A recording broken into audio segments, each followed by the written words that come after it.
네, 오늘 제목은 당당하게 담대하게, 당당하게 담대하게라는 제목으로 말씀을 같이 생각해 보도록 하겠습니다. 어, 우리가 지난 23장 전에 22장에서 우리가 살펴봤던 내용들 기억하실 거라고 믿습니다. 하나님께서 자신들만 구원했다고 믿고 있던 이 유대인들 앞에서 바울이 자신을 향한 하나님의 계획은 누구에게 있다? 이방인들에게 있다라고 말을 하자 사람들이 막 분노를 하죠. 그래서 옷을 벗어 던지고 흙을 뿌리고 막 난리가 일어났습니다. 결국 예루살렘의 치안을 담당했던 로마 천부장에 의해 그 부대 영내로 끌려간 바울은 채찍에 맞을 상황이 되었어요. 그런데 그때 맞기 직전에 바울이 뭐라고 말하죠? 나는 누구다? 로마의 시민이다라는 걸 말합니다.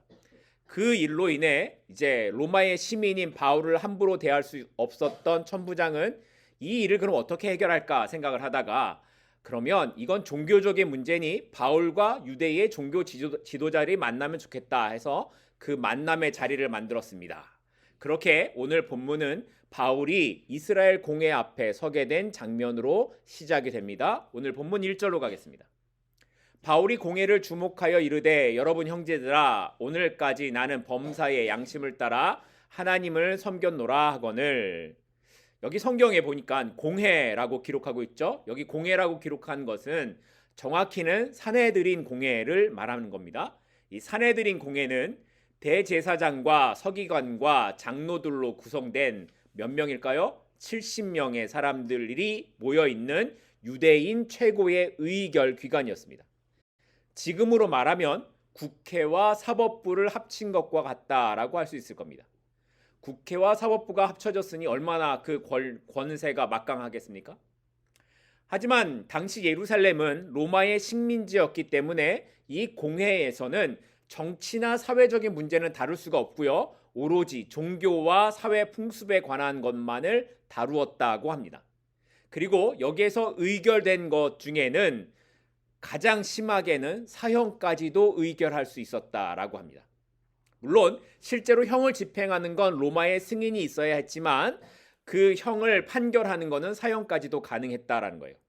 어쨌든 이렇게 공회에 강력한 힘이 있다 보니 사람들이 공회에 쓴다라고 하면 어떤 마음을 갖겠어요? 무섭고 두려운 마음이 들었을 거예요.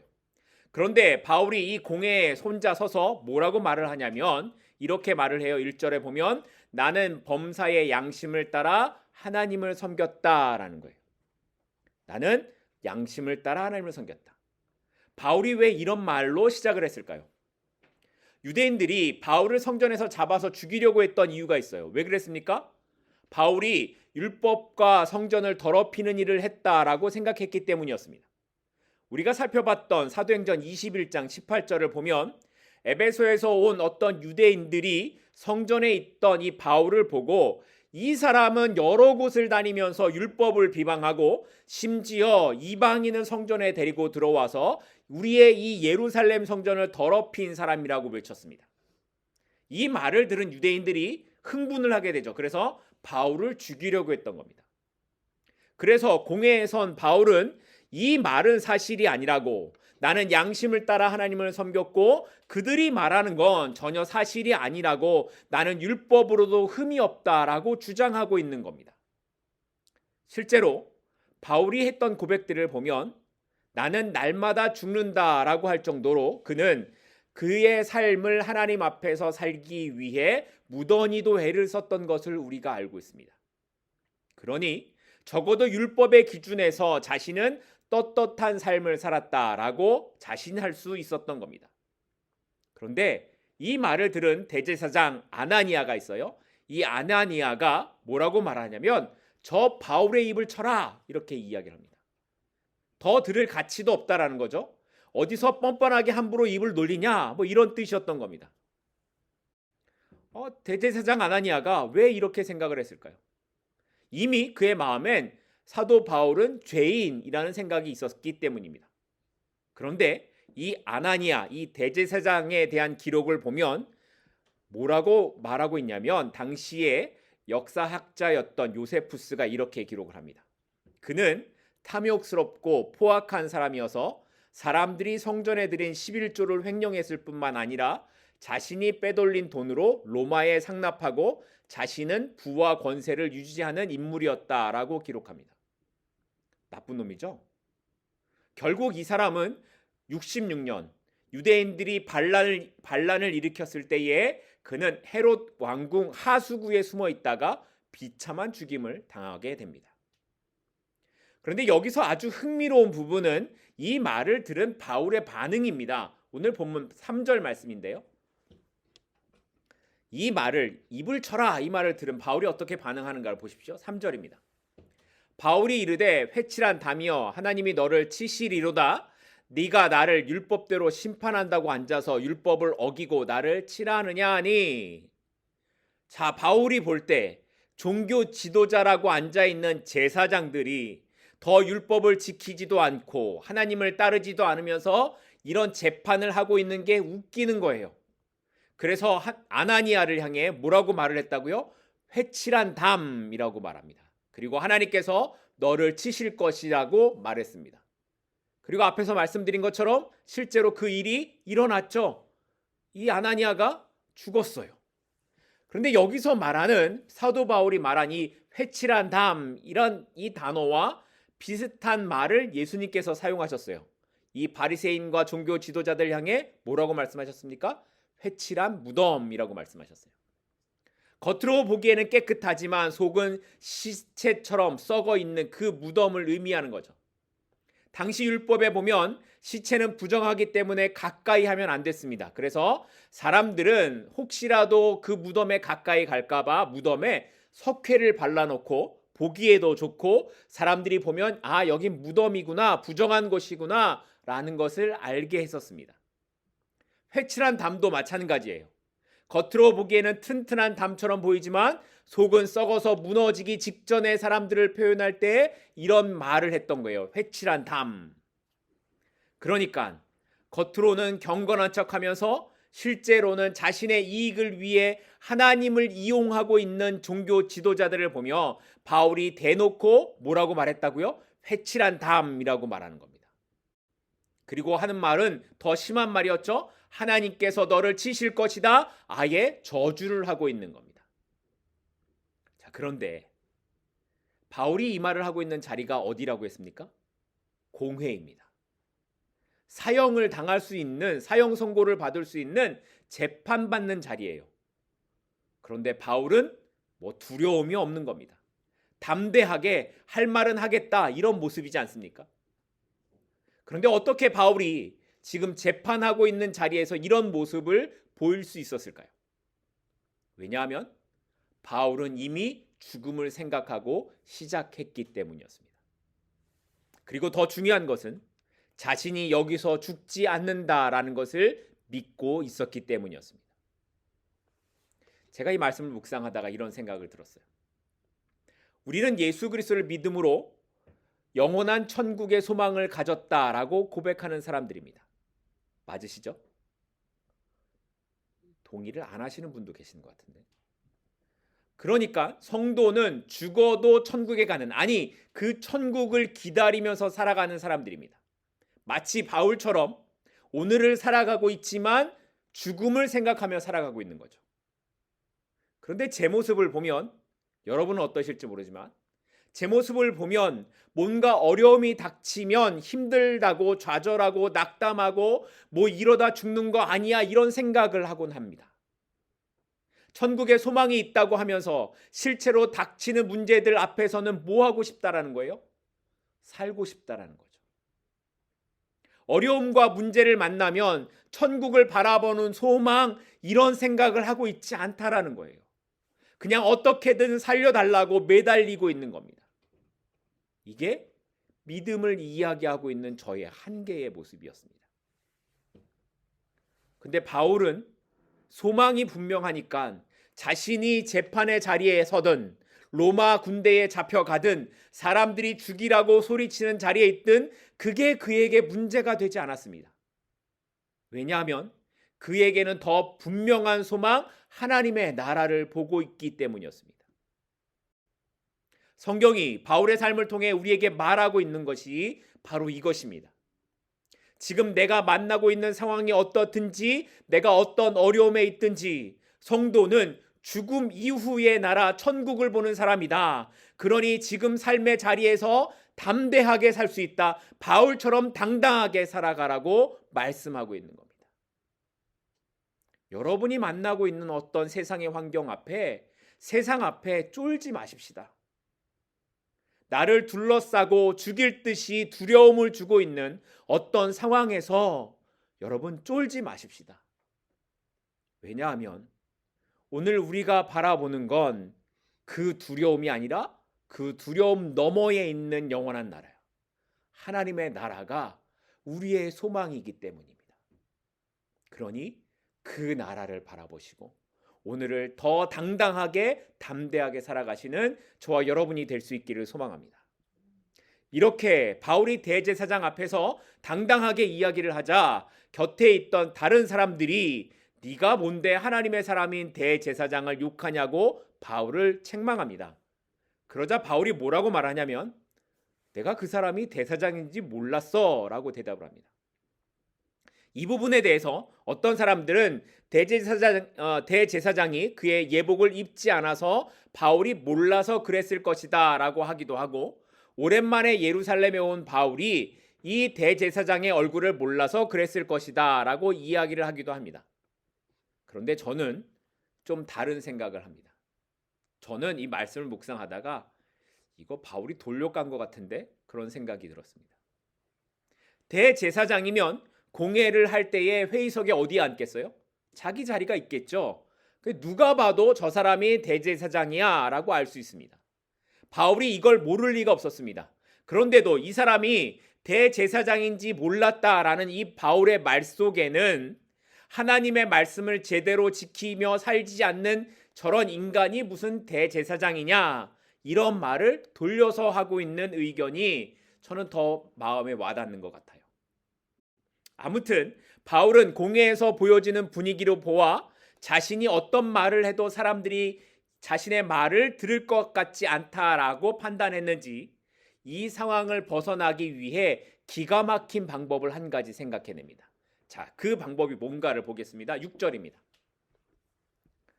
바울이 그중 일부는 사두개인이요 다른 일부는 바리새인인 줄 알고 공회에서 외쳐 이르되 여러분 형제들아, 나는 바리새인이요 또 바리새인의 아들이라 죽은 자의 소망 곧 부활로 말미암아 내가 신문을 받노라. 바울이 자신을 누구라고 설명합니까? 나는 바리새인이고 부활을 전하다가 이렇게 신문을 받게 되었다라는 거예요. 그리고는 바울의 이 말로 인해 공회 안에서 싸움이 일어나기 시작했습니다. 왜냐하면 당시 공회를 구성하고 있는 사람들의 대부분은 사두개파 사람들과 바리새파 사람들이었습니다. 전에도 제가 한번 말씀을 드렸는데 이 사두개라는 이름은 다윗 시대의 제사장이었던 사독의 이름에서 유래된 것으로 이 사독의 자손들이라는 뜻에서 사두개파라고 이름을 지었습니다. 그러니까 사두개파 사람들은 대부분 다 제사장들이고 성전의 기득권을 가지고 있는 사람들이었습니다. 그런데 이 사두개파 사람들은 대부분 다 세속적인 사람들이었습니다. 오직 모세 오경만을 믿고 있으며 성경의 다른 예언서나 시편 같은 거는 받아들이지 않았습니다. 그들은 하나님께서 인간에게 율법을 주셨기만 하셨을 뿐 인간의 삶에는 관여하지 않는다 생각을 했습니다. 그러니까 인간의 삶은 인간이 알아서 잘 살아야 된다라고 생각했던 거예요. 그래서 그들은 천사나 영의 존재를 믿지 않았고 부활이나 내세도 믿지 않았습니다. 그들에게 있어서 가장 중요한 건 오로지 뭘까요? 현실이었습니다. 그러다 보니 그들은 물질주의자, 현실주의자, 세속주의자가 될 수밖에 없었던 거예요. 그런데 이 사람들이 대부분 뭐라고요? 제사장들이었다고요. 웃기는 거죠. 지금으로 말하면 목사인 제가 부활은 없습니다. 현실만 있습니다. 현실 잘 알아서 사십시오. 이렇게 말하는 거예요. 말이 안 되죠. 반면에 바리새라는 뜻은 분리된, 구별된 이런 뜻을 갖고 있어요. 바리새파 사람들은 사두개파 사람들의 타락에 반대해서 유대교의 개혁을 이루려고 율법을 지키려는 사람들이었습니다. 그들은 세속적이나 비율법적인 것을 구별하고 스스로를 분리된 삶을 산다라고 해서 바리새파라고 불렀습니다. 바리새파 사람들은 모세 오경뿐만 아니라 구약 성경을 다 받아들였고 조상들로부터 내려오는 전통도 존중했습니다. 그리고 그들은 천사나 영의 존재나 부활이나 영생을 다 믿었습니다. 자, 기억하십시오. 어떤 지파가 있었다고요? 사두개파, 바리새파. 이 두 지파는 신학적으로도 다르고 삶의 모습으로도 달랐기 때문에 두 진영 사이에는 늘 다툼이 있었는데 공회 안에서도 늘 이렇게 나누어져 있었습니다. 그런데 바울이 이 두 세력이 모여 있는 공회 앞에서 나는 누구라고요? 바리새인이고 죽은 자의 소망, 이 부활로 인해 내가 신문을 받는다라고 말한 겁니다. 그러자 어떤 일이 일어났습니까? 오늘 본문 7절입니다. 그 말을 한즉 바리새인과 사두개인 사이에 다툼이 생겨 무리가 나누어졌다. 바울이 부활을 이야기하자 사두개인들은 어디서 말도 안 되는 소리를 하고 있다고, 사람이 죽으면 끝이지, 어디서 부활 같은 소리 하고 있어, 이렇게 말을 했을 것이고, 이 말을 들은 바리새인들은 부활이 왜 없냐고 맞받아쳤을 겁니다. 그렇게 공회가 둘로 나눠져서 서로 싸움이 일어난 겁니다. 그런데 이렇게 일어난 두 파벌의 싸움이 어떻게 전개되어져 가는지 9절이 이렇게 기록합니다. 9절입니다. 크게 떠들새 바리새인 편에서 몇 서기관이 일어나 다투어 이르되 우리가 이 사람을 보니 악한 것이 없도다. 혹 영이나 혹 천사가 그에게 말하였으면 어찌하겠느냐. 보세요. 좀 전까지만 해도 둘 다 바리새파든지 사두개파든지 둘 다 사도 바울을 잡아 죽일 듯이 그렇게 달려들었던 사람들인데, 지금 바리새파 중에 어떤 사람들이 일어나 뭐라고 말하는 거예요? 이 사람에겐 악한 것이 없다. 혹 영이나 혹 천사가 이런 말을 하게 하였으면 우리가 이 사람을 어떻게 악하다라고 하겠느냐. 그러니 어떻게 하는 게 낫다? 풀어주는 게 맞다, 이렇게 말하는 거예요. 결국 이 싸움은 큰 싸움이 되어서 천부장이 바울을 떼어 놓아야만 하는 상황에 이르게까지 되었습니다. 바울이 공회에서 벗어나는 방법이 아주 지혜롭지 않습니까? 기가 막히죠. 지혜로운 바울의 이 방법으로 바울이 사내들인 공회에서 빠져나올 수 있습니다. 여러분, 이런 말이 있습니다. EEJ. 혹시 들어보셨나요? EEJ. 오랑캐를 이용해 다른 오랑캐를 제어한다 라는 뜻입니다.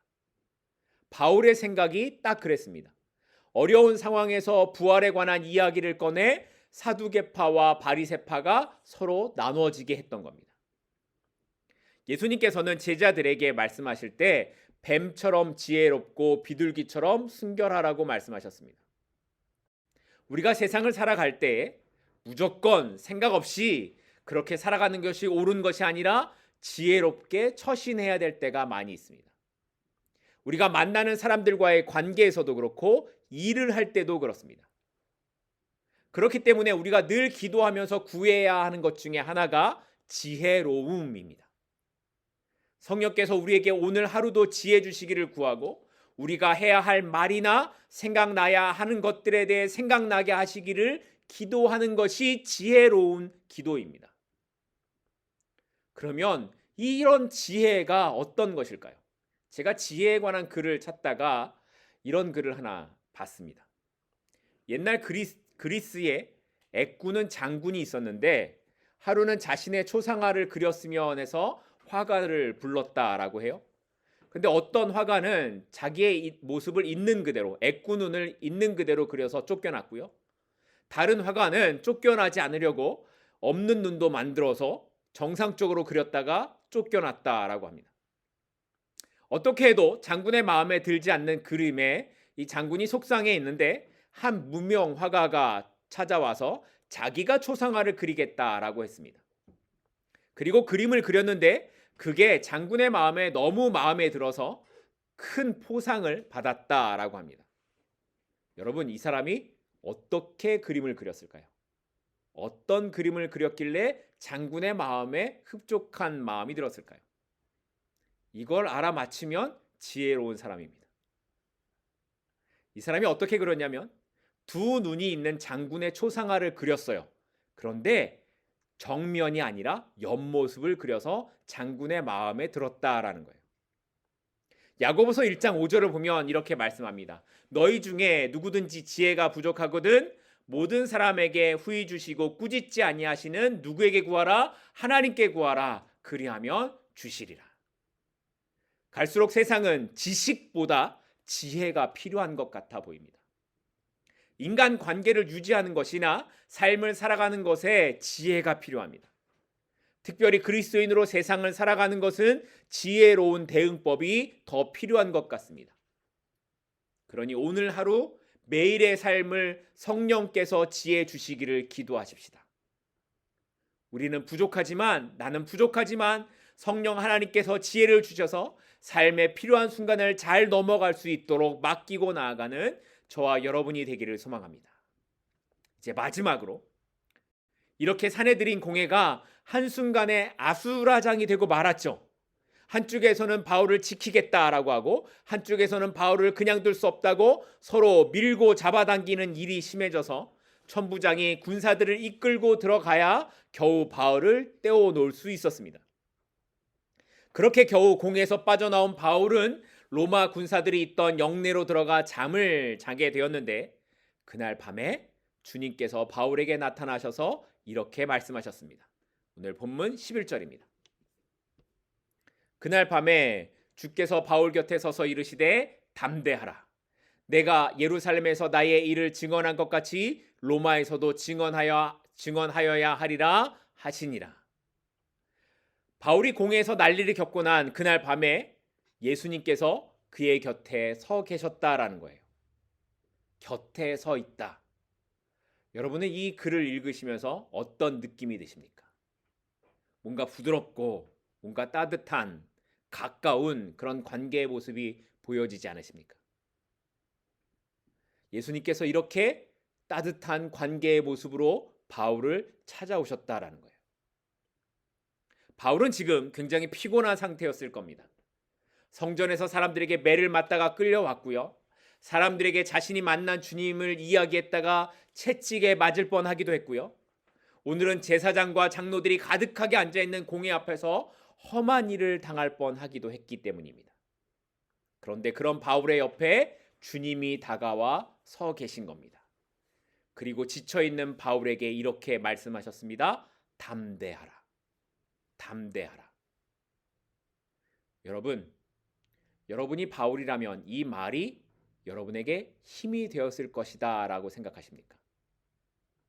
여러분이 기대했던 말이 담대하라 이 말이었을까요? 저는 아닐 것 같습니다. 이 상황에서 제가 기대하는 주님의 말씀은 너 괜찮니? 걱정하지 마. 내가 너와 함께 할 거야. 내가 너를 지켜줄 거야. 라는 이런 말씀일 겁니다. 그런데 예수님께서 바울에게 하신 말씀은 뭐예요? 담대하라입니다. 보통 여러분 이런 말을 어떤 때 씁니까?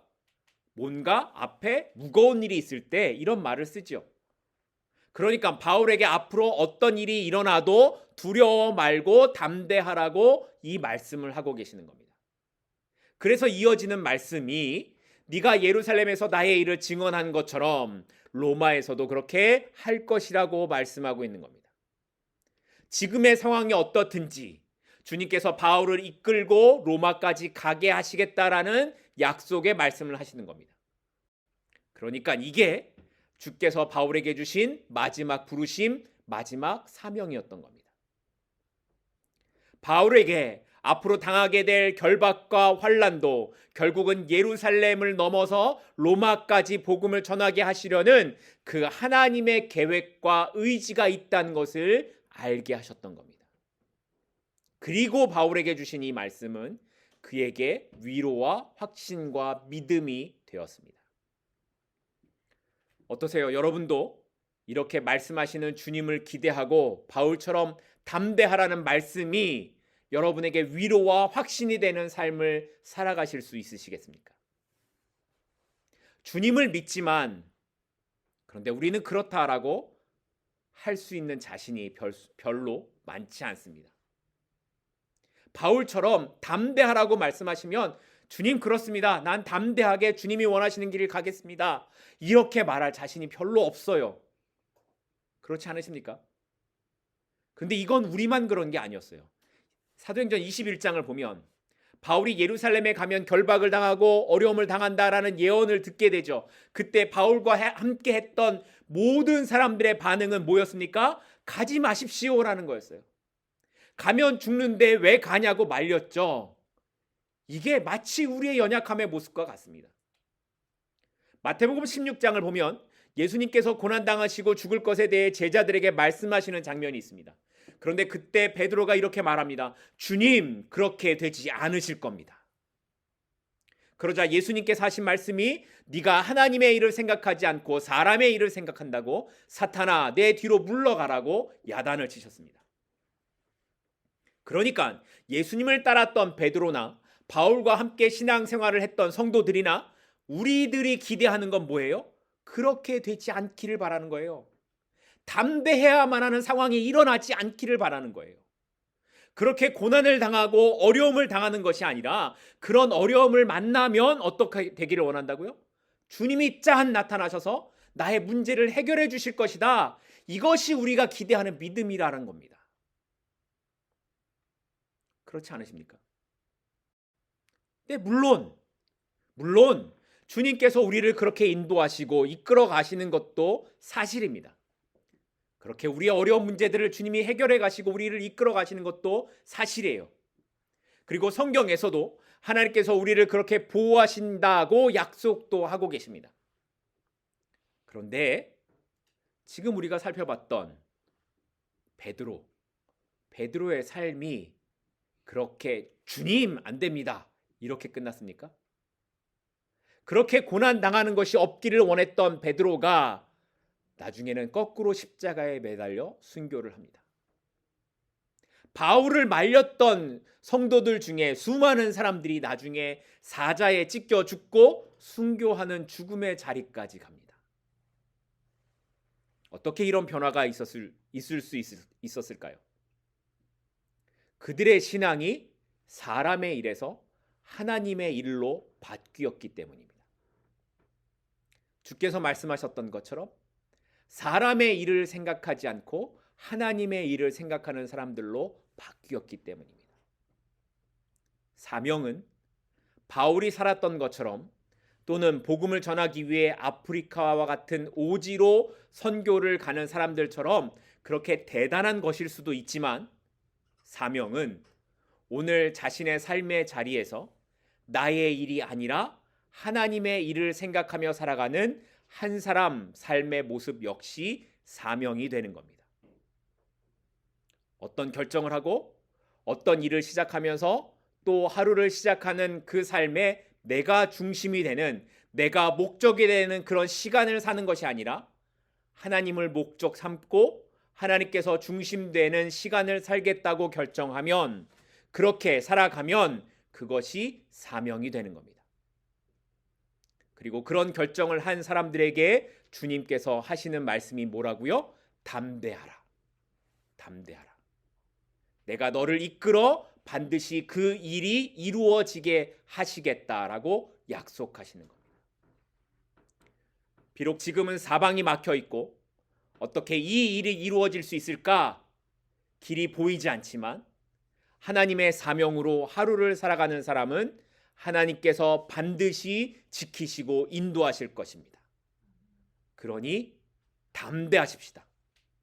두려움과 걱정과 염려에 함몰되지 마시고 담대하십시다. 왜냐하면 하나님께서 이루어 가실 것이기 때문입니다. 말씀을 맺겠습니다. 자신을 재판하기 위해 모인 공회 앞에서 바울은 조금도 위축됨이 없이 당당하게 자신의 이야기를 했습니다. 심지어 대제사장을 향해 회칠한 담이라고 욕을 하고 하나님께서 너를 치실 것이라 하는 말까지 바울은 두려움이 없었습니다. 모든 사람들이 다 무서워서 떠는 공회였지만 바울은 이미 죽음을 생각하고 있었고 죽음 너머에 있는 영원한 천국을 바라보고 있었기에 지금 자신의 눈앞에 있는 어떤 것도 바울에게는 두려움의 문제로 다가오지 않았던 겁니다. 천국을 바라보는 사람, 천국에 소망을 둔 여러분, 그러니 당당하십시오. 어떤 문제도 죽음을 넘어갈 수 없고요. 그 죽음까지 주관하시는 하나님을 넘어갈 수 없음을 기억하시고 바울처럼 두려움 앞에 당당한 저와 여러분이 되기를 소망합니다. 그리고 그 삶을 살아가는 우리 옆에 주께서 계심을 믿으십시다. 바울과 함께 하셨던 주님께서 오늘 우리와 함께 하시고 우리에게 말씀하십니다. 하나님의 일을 생각하는 사람, 오늘 하루를 그 사명으로 살겠다고 결단한 우리에게 주님께서 말씀하십니다.